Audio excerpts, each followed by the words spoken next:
Eva tucked the crystal into the inner pocket of her cloak and went to the child. "A bad dream came to our door," she said, smoothing Kaelen's hair. "We sent it away." Kaelen's gaze skipped to the entrance and the night beyond. "It smelled like my father's shop," she whispered. "Stone and iron." "The arena," Alanoor said under his breath, and the words were both explanation and curse. They sat without speaking for a time. The fire settled into a low, steady glow. The wind pawed at the mouth of the worm husk like a beast that knew they were inside but could not yet decide whether to enter. Eva felt the crystal's warmth seep through cloth into skin, an ember nested near her heart. Every now and then the distant star within it brightened and dimmed, not to her focus this time, but to some rhythm of its own. Foreshadow, the scholar in Eva's mind said, the part of her that insisted on patterns even when the world refused to keep them. That is what this is. She wanted to cast the crystal into the dark and be done. She wanted to hold it tighter than breath. She did neither. "We're not just fighting a plague," she said at last. "We're fighting a faith, a design." She looked at Alanoor. "And the design is hunting us." Alanoor nodded. His jaw had set in the way it did when a decision had climbed out of his bones to sit in his face. "Then we hunt back." "Toward the gardener," Eva said. The name tasted like iron.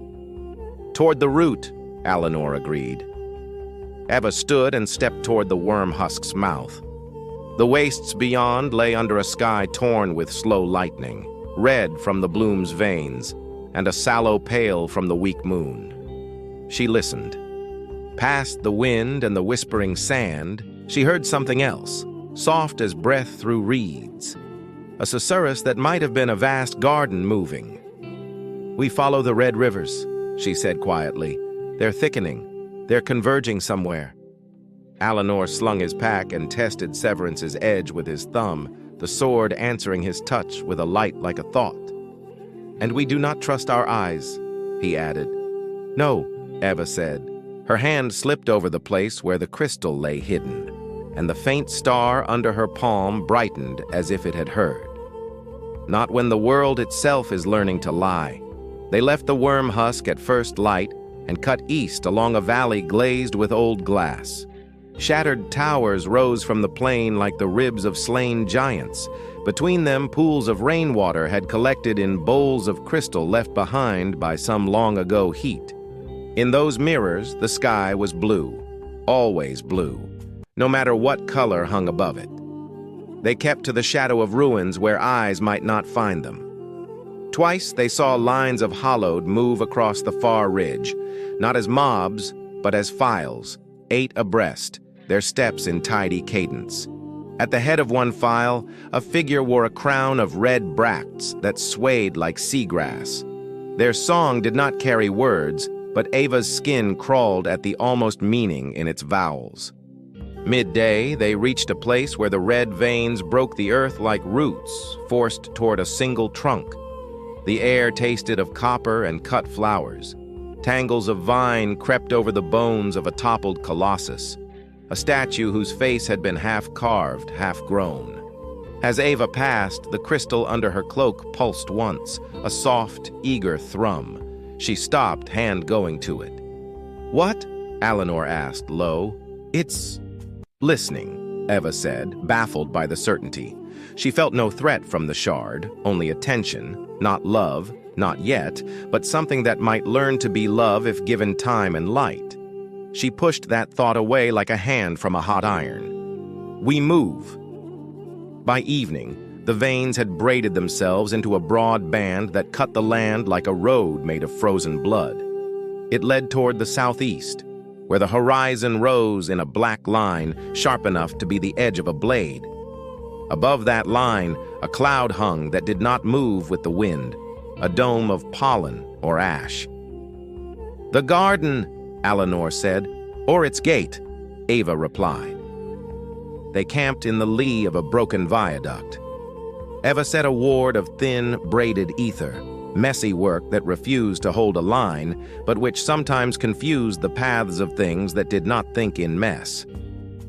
Alanoor ground the edge of severance on a stone, more to feel the rhythm than to sharpen a blade that seemed always equally keen. Kaelen ate without speaking, and then drifted into sleep the way children do when sleep is stronger than fear. Eva watched the rise and fall of her small shoulders. The shard warmed and cooled against her ribs like a heartbeat out of time. "Do you think the gardener believes she is merciful?" Eva asked, eyes on the not-moving cloud. "I think she does not believe," Alanoor said. "I think she knows. Belief has doubt in it. Knowing does not." "And the sage?" Eva asked. The forge's light lived behind her eyes when she closed them.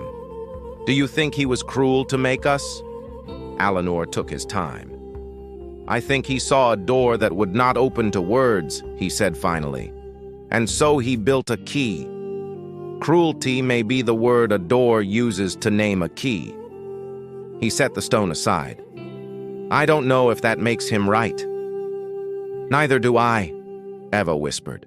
The shard within her answered with a brightness that felt, just for a breath, like hope. She did not know whose. The veins thickened until they were not veins at all, but cords as broad as streets. Between them, thin grasses shivered and turned their narrow heads to follow an invisible sun. Things watched from culverts and the mouths of broken statues. The not-moving cloud ahead grew, and with it grew a sound like many small hands clapping at a great distance. Near noon, they found a battlefield. Not bodies, those had been gathered or grown over, but signs.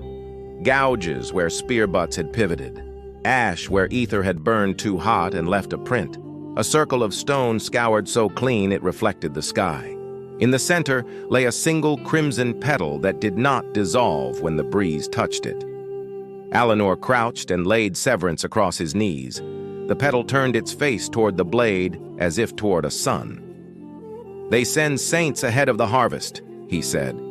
"And lose them," Eva replied, thinking of the gladiator saint and the word incomplete. "Or spend them."